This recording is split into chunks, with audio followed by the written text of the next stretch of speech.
அடுத்ததான் நான் சோஷியல் மீடியால ரீசெண்டா ஒரு வீடியோ பார்த்திருந்தேன். ஒரு போலீஸ்காரர் வந்து ஒரு பெண் கிட்ட சொல்லுவாரு, 12 மணிக்கு நீங்க வெளியே சுத்தினா ஹராஸ்மெண்ட் நடக்கதானே செய்யும். அதுக்கு முன்னாடி ஒரு சண்டை போயிருக்கும். ஏன் இந்த மாதிரி வெளியே பாதுகாப்பு கொடுக்குறாங்க அப்படின்றது.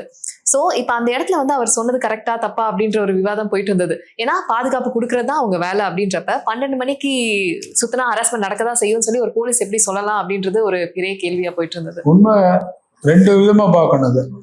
ஒரு 12 ஒரு ஆணோ பெண்ணோ 2 பேரும் சமம்னா 2 பேருக்கும் அது பொதுவான ஒரு நேரமா இருக்கணும்.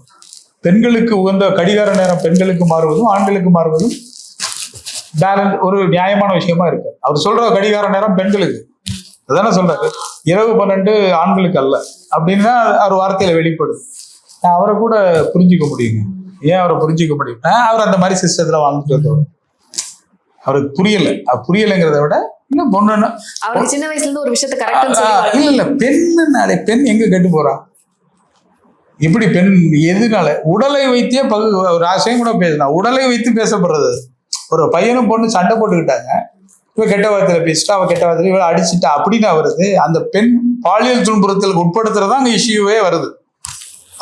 அப்ப நீ வந்து இந்த மாதிரி பெண்ணாக இருந்துகிட்டு இந்த ஒரு உடலமைப்பை வைத்துக் கொண்டு நீ போவதால் இது நடக்குதுங்கிறது தான் அப்படி மறைச்சு சொல்றாங்க. அங்க மறைச்சு சொல்ல போற விஷயம்.